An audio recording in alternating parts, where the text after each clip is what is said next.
Irfan Kartawirya. Saya Harnas. Dan ini adalah Random Jumat.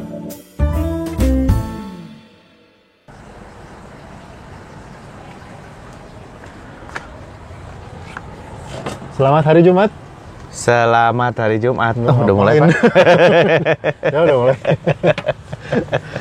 Selamat hari Jumat, selamat datang lagi di Random Jumat. Selamat sampai lagi di hari Jumat. Selamat sampai lagi di hari Jumat. Kali ini dengan audio dan visual. Visualnya ada kali ini. Pokoknya mohon gini, maaf ya kaclok kemarin.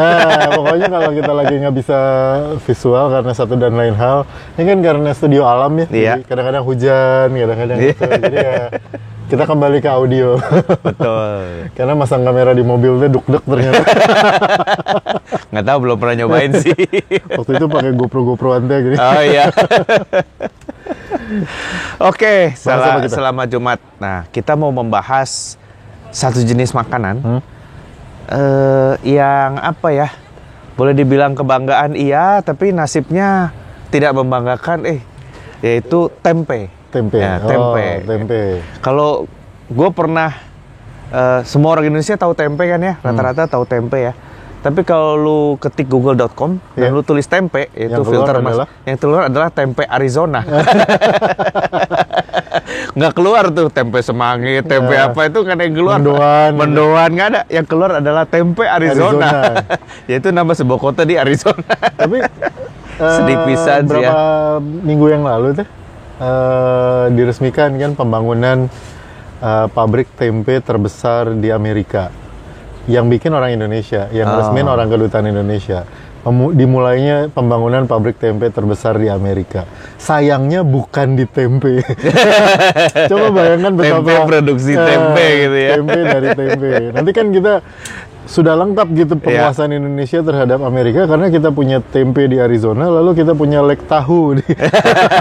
Jadi ada tahu, lek ada tahu tempe di California, ya betul. Ada lek tahu, ada tempe. Ada tempe, betul. Nanti kita bisa klaim bahwa kita menguasai Amerika sejak dulu kala. Gitu. Iya betul, karena danaunya aja namanya tahu. Danaunya namanya tahu, kotanya namanya tempe, nggak mungkin loh. Bukan Indonesia. Gitu. Arizona ya. Kita tunggulah hasil produksi pertamanya tuh pabrik. Kan antara peresmian sama produksi pertama tuh bisa lah lebih ya Pak. Tapi pabrik tempe lah, mudah-mudahan nggak terlalu lama gitu. Iya. Pabrik pupuk gitu mungkin agak panjang, tapi kalau pabrik tempe mah insya Allah nggak terlalu panjang. Mungkin pertengahan tahun depan kita sudah dengar itu produksi tempe di ya, mudah-mudahan ya. Bagus sih kalau menurut gua karena di Indonesia pun tempe itu kedelainya dari Amerika. Iya memang. Cuman gini Van, tempe itu buat Indonesia, pabrik tempe di Indonesia itu problemnya masih sedikit Kenapa? Yang ada adalah apa ya namanya ya, pengrajin tempe gitu. Ya, artinya gue agak khawatir kalau Amerika udah lihat potensi tempe dan orang Indonesia bangun pabrik tempe pertama di Amerika gitu ya. Pada saat Amerika berhasil memproduksi tempe, kita kayaknya bisa ketinggalan, Van. Artinya kalau tempe diproduksi di luar negeri, dimakan di luar negeri juga, maka kita nggak dapat apa-apa selain pengakuannya kalau orangnya mau ngakuin gitu. Benar sih, ada resiko itu karena kalau di Indonesia masalahnya gini di Indonesia tempe itu di reserve. Ini gue juga baru taunya dari teman gue sesama dosen ya. Halo Maria kalau nonton. Bu Maria ya. Peneliti tempe di kampus gue tuh. Iya. Bertahun-tahun dia meneliti tempe. Nah itu satu-satunya orang yang kalau ada profesor ngomong kamu ini peneliti kualitas tempe. Loh memang saya meneliti kualitas tempe, Pak. Jawabannya iya. Jawabannya iya. Disertasimu tempe. Iya benar. Tapi dia disertasinya bukan tempe. Penelitiannya yang tempe. Nah itu gue dikasih tahu bahwa tempe di Indonesia itu ternyata memang di reserve untuk UKM. Jadi untuk pengrajin memang tidak artinya gini, kita nggak boleh ada pengusaha besar yang punya merek besar itu mendirikan pabrik tempe, karena kalau itu dilakukan yang pengrajin yang puluhan ribu orang itu bablas nasibnya. Karena regulasinya melalui apa itu? Izin. Izin. Nah itu jadi perlindungan industri kecilnya gitu, karena mereka memang pengrajin. Dan ya gue bisa bayangin begitu gue pakai fermentation chamber dengan microclimate gitu ya, diatur humidity-nya, diatur suhunya, diatur segala macamnya, produksi gue terstandar, kedelainya, ketebalan tempenya dan lain-lain itu terstandar, pasti harganya lebih murah, bisa lebih murah daripada yang dari pengrajin, dan kualitas lebih bagus. Habis. Nah, tapi pengrajin. itu menurut gua ya cara pikir yang agak salah, Van. Wah, kali ini kita berdebat nih. Karena gini, produk kita nggak bakal bisa maju kalau ngandelin pengrajin gitu. Ada marketnya sendiri-sendiri kalau menurut gua mah ya. Jadi gini, kita tuh selalu membayangkan kalau ini dibikin di pabrik, nantinya pasti yang pabrik tuh akan mengalahkan yang kecil. No, kalau marketnya di Indonesia aja, iya. Iya. Gitu. Kalau marketnya di Indonesia aja gitu. Tapi ginilah, contohnya kalau kita ke luar negeri, ya, terus kita mau beli wine, wine yang dibuat oleh pengrajin mahal banget, Van, dibandingkan dengan wine yang dibuat oleh pabrikan. Kenapa? Karena pabrikan tuh marketnya luas kan. Artinya beda market gitu loh. Justru adanya pabrik akan mengangkat harga artisan ini, kan wajar dong kalau orang luar negeri kesini. Gua di Tempe Arizona biasa beli tempe nih ya, produksi PT Tempe Indonesia Lestari yang di Tangerang misalnya gitu. Begitu dia jalan-jalan ke Bali, gua mau lihat dong pengrajin tempe. Nah, terus pengrajinnya bikin sendiri gitu kan, satu plastik ya pasti 100.000 harganya gitu. Dia mau bayar karena sesuatu yang itu juga anomali kalau di luar negeri artisan lebih mahal, di sini artisan malah lebih murah gitu. Jadi karena marketnya itu, Van. Jadi karena marketnya masih sama. Betul, marketnya ini yang harus diekspan supaya pabrik tempe nanti bikinnya untuk ekspor. Jadi perluas lagi marketnya, terus yang di bawah naik keangkat oleh si pabrik ini gitu. Masalahnya sekarang orang Indonesia makan tempe itu kan, gue lupa angkanya berapa ya, antara 3 sampai, gue lupa 3 apa 6 kilo per orang per tahun gitu. 3 sampai 6 kilo per orang. Itu range-nya jauh ya, tapi gue nggak ingat angka persisnya. Antara itulah, mungkin 3 kilo. 3 kilo per orang per tahun gitu, makan tempe itu. Jadi artinya 240 juta orang gitu ya. Itu mungkin ada sebagian besar yang tidak makan tempe sama sekali. Ada juga yang sebagian kecil seperti gue makan tempe sehari 2 kali gitu. Iya. Nah itu dihitung-hitung sekitar 3 kiloan kalau gua nggak salah angkanya. Nah itu marketnya kan masih bisa gede lagi, tapi kita juga gitu yang masih kalau beli tempe itu begitu harganya naik ribut gitu. Jadi kalau yang kayak gitu ya pasti carinya tempe pabrikan.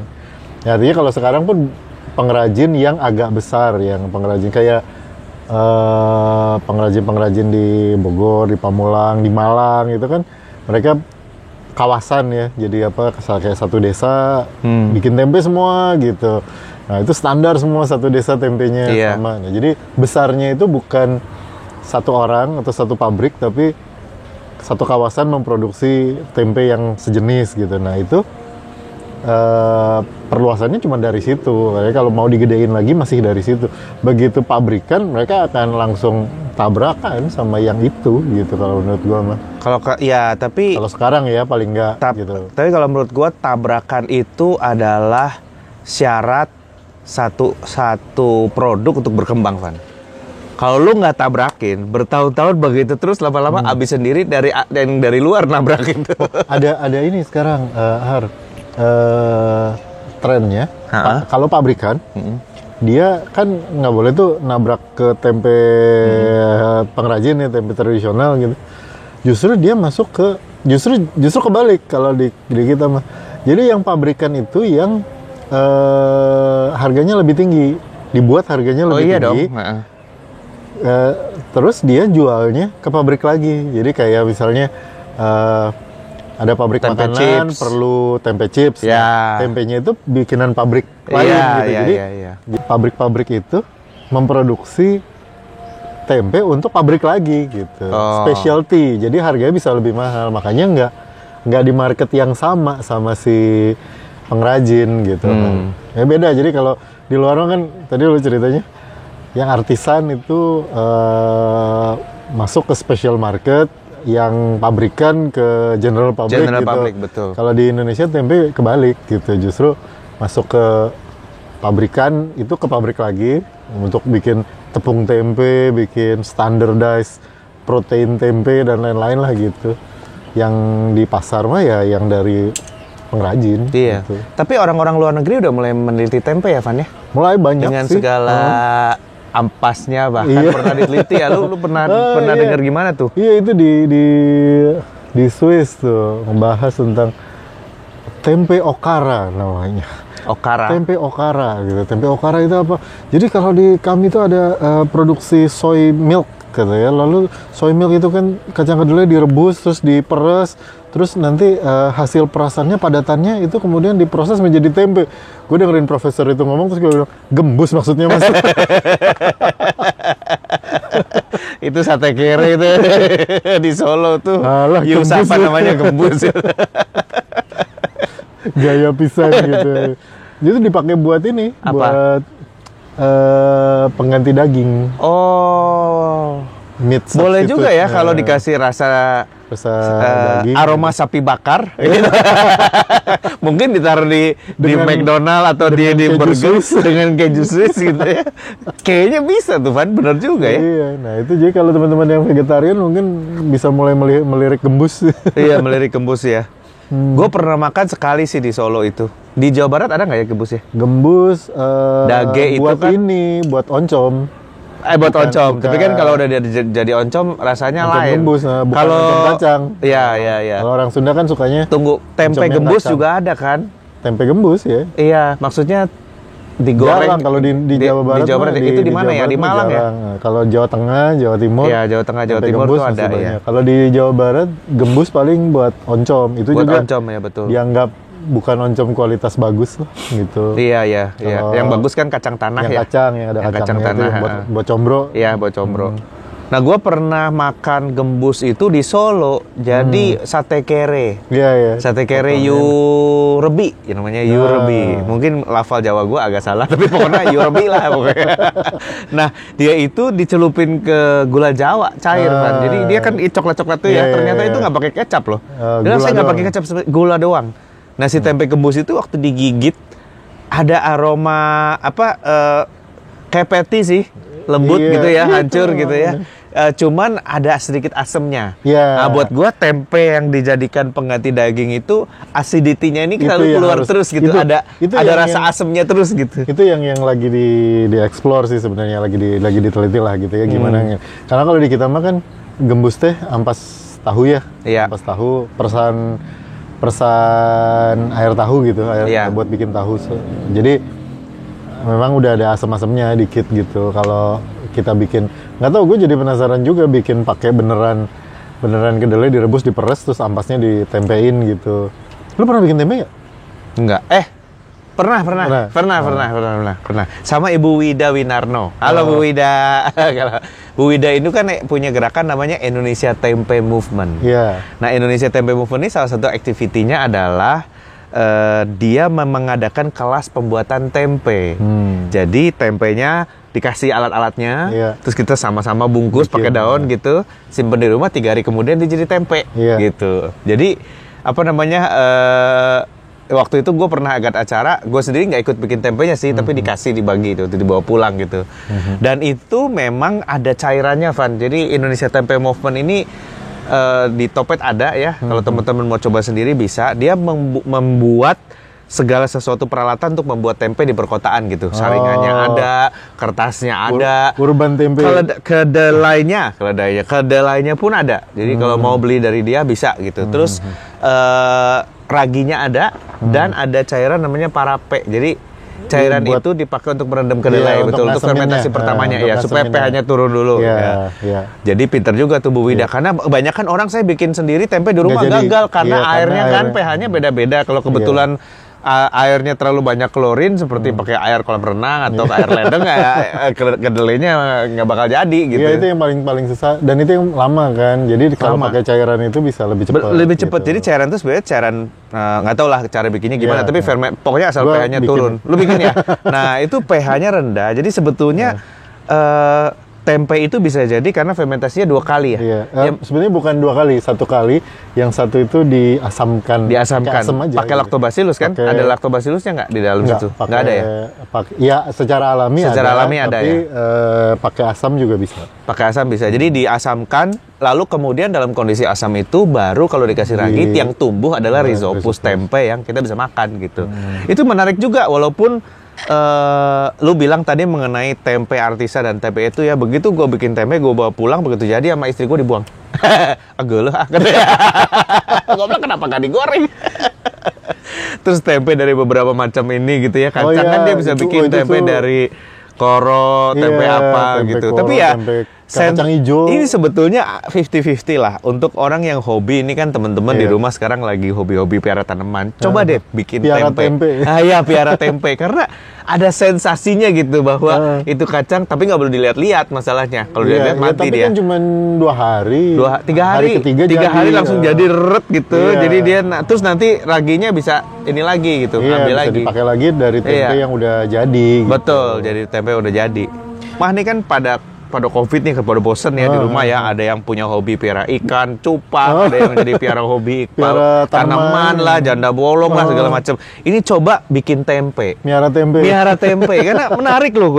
Dan tempe itu boleh dibuat dari kacang apa saja. Ada kacang hijau. Kacang hijau, beras bisa. Pokoknya segala sesuatu, ketan hitam pun bisa. Ya, segala sesuatu yang ada karbohidratnya pokoknya bisa. Sama proteinnya. Apa? Sama proteinnya. Betul. Dan bungkus daunnya pun bisa macam-macam. Nggak cuman dari daun pisang atau daun waru. Atau daun waru, bisa juga pakai daun jati, daun pokoknya segala macam jenis daun bisa. Daun itu tuh yang Manado buat bungkus nasi kuning. Iya, daun bambu, bukan itu? Bukan lontar ya? Yang diikat gitu buat. Iya, itu bisa daun ya. apa sih? Bisa. Atau bungkus bacang bisa. Bisa. Teman-teman mau bikin kayak ketupat gitu, masukin kedelainya terus nanti salah satu kreasi kuliner yang kelas atas gitu ya, haute cuisine, itu adalah tempe. Kan tempe bisa dibentuk, Van. Iya. Jadi bisa bikin orang-orangan dari tempe. Artinya lu bikin blok dulu, terus bloknya dipotong-potong, disusun jadi bentuk orang, terus dibiarin, nanti kan ini tumbuh lagi tuh. Nah, jadi ada bentuknya, bisa dibentuk gitu. Itu lo menarik juga tuh. Sebetulnya itu mendol. Mendol ya, betul. Bukan tempe. Tempe yang dibentuk lagi namanya mendol gitu. Reconstructed tempe. Tapi teman-teman boleh coba dan mungkin kalau gua nggak terlalu terbiasa melihat sesuatu yang tumbuh terus dimakan gitu kan. Jadi ada orang yang atau mungkin ini gitu juga karena tempe kan ya biar bagaimanapun tempe itu Jawa sentris ya. Iya betul. Kan ya istri gue orang Sumatera. Jadi dia begitu melihat tempe aja. Yang tumbuh dari hasil fermentasi yang bisa dimakan itu hanya tempoyak. Iya betul. Kalau tempoyak dimakan. Tapi kalau tempe dia. Tapi memang ada waktu ngobrolin tentang fermentasi ya. Ada beberapa teman yang bilang, ini kalau gue bikin sendiri di rumah, aman baik itu. Iya. Bagaimana caranya gue tahu rasanya itu bisa dimakan apa enggak? Gue bilang nih, manusia itu sebetulnya mempunyai panca indera komplit untuk menyaring makanan yang masuk ke mulut sebetulnya. Ya kan? Itu gue dengar cerita di Amerika yang sakit perut gara-gara makan buah busuk, bego aja tuh orang gitu loh. Udah tahu busuk jangan dimakan gitu. Begitu lu makan ada sesuatu yang nggak enak, udah berhenti tahu gitu. asem aja, sama-sama asem. Beda. Menurut lab pH-nya sama-sama 5. Yang satu dari rujak, gula aren misalnya ya. Yang satu lagi asam dari bakteri patogen gitu. Di lidah teh beda. Iya, baunya beda, rasanya beda. Begitu lu makan lu langsung ini kayaknya nggak enak. Jangan dimakan. Percaya sama panggilan hati lah. Iya betul, percaya sama panggilan hati. Dan itu cukup ampuh kata teman-teman fermentor ya. Bilang taunya dari mana? Pokoknya kalau nggak enak ya jangan dimakan, Mas. Oh iya bener. Gue pernah fermentasi waktu itu juga gitu ya. Fermentasi, gue lupa cairan apa gitu dicampur sama kopi gitu. 2 minggu ditungguin, begitu udah 2 minggu tuh, begitu dibuka gue langsung bilang buang. Kenapa? Buang. Hidung gue tidak merekomendasikan itu. Bakteri gitu. patogen, berarti yang di dalam Jadi, situ gitu. Ya benar sih. Meskipun ya harus hati-hati karena kalau misalnya kayak tempe bongkrek itu kan ada bahan toksik yang tidak terdeteksi dengan cepat waktu dimakan, apalagi kalau di dimasaknya nggak benar gitu, Ya, sehingga ya. bisa bikin sakit perut dan lain-lain sampai kematian gitu. Tapi kalau tempe pada umumnya gitu, sebenarnya tempe itu kan jamurnya itu kan jamur ya, bukan kayak bukan ragi roti gitu Iya, ya, jamur. gitu. Si ragi jamur itu kan spesifik ya, putih. Putih, gitu. ya. Jadi kalau udah mulai ada yang oranye, ada yang kuning, ada yang hitam, nah udah itu berarti Iya, betul. kontaminasi. Abu-abu. Udah, Abu-abu, itu udah ya. kontaminasi. Iya, Ya. iya. Gampang Dan gitu ngelihatnya. banyak teman kalau ngomongin tempe nanyanya tentang bongkrek. Bongkrek itu problemnya bukan di tempenya sebetulnya, tapi di kelapanya. Iya, Karena betul. dia itu kelapa difermentasikan bersamaan dengan tempe. Nah, Iya, itu yang jadi itu masalah bikin- tuh. Kalau dia kedelai murni, kedelai atau kacang-kacangan saja Iya. gitu ya. Dikasih ragi sebetulnya cukup aman Aman lah, sih gitu ya. gitu. Terus ada lagi yang mencoba kacang koro. Nah, Iya, cuman itu tradisional sih sebenarnya. tradisional di Jogja juga ada kan tempe kacang koro. Cuman menurut temen nih perlu diteliti, Van. Yang awet tuh cuman tempe kacang kedelai katanya. Kalau koro dan Gini, sebagainya cepet rusak Bukan kata dia cuma gitu. cepet rusak, tapi nggak tahu ya, mungkin karena kita dididik pakai tempe kedelai ya. Gue bikin tempe kacang hijau, mulus jadinya, bagus pisan. Begitu dimakan, bukan tempe ini mah gitu. Rasanya Kenapa kayak, ada rasa bukan, gitu. kolak gak? Ada Atau gimana? Kalau tempe kacang hijau tuh ada rasa apa ya? Kayak ada rasa, Bau perengus. bukan, dia justru dia kayak ada Lango. ada tanginya gitu yang Oh, asem. asem, tapi yang asem spritzy gitu lah gitu. Oh. Jadi kayak bukan, ini mah bukan tempe gitu. Itu tuh apa ya? Ya mungkin karena itu juga mungkin karena lidah kita dididik dari tempe, terutama kita yang tinggal di Jawa gitu ya. Dididik dari pakai tempe kedelai.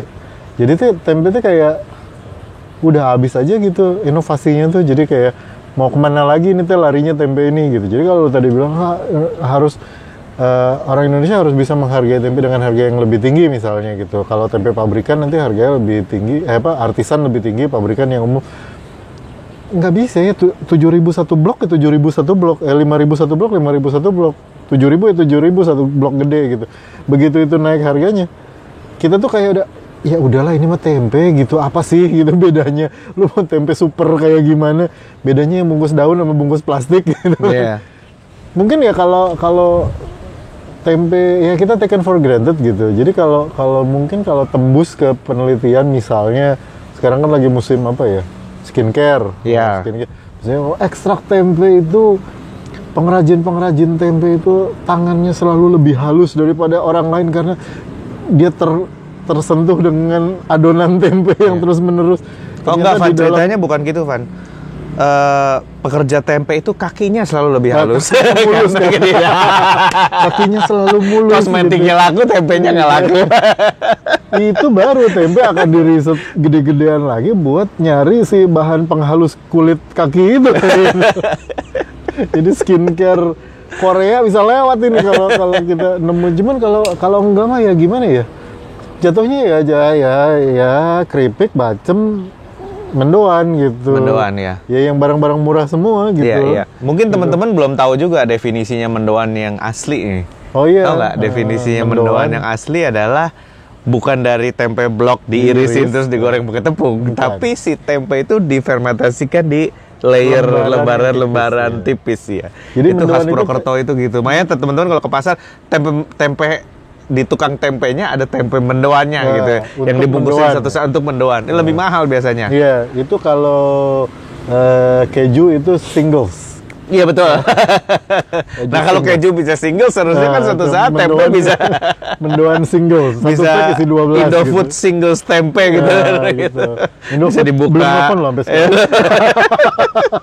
Bisa dibuka and the tempe will melt on your bread gitu. Sementara kita lihatnya kok tempe lele gitu. Tempe lembaran itu ya. Iya, benar jadi sih. difermentasikan dalam bentuk lembaran dan rasanya beda dengan tempe yang dari blok diirisin gitu. Gue mulai khawatirnya setelah pabrik tempe dibuat di Amerika, di tempe, sayangnya bukan di kota tempe gitu. Iya.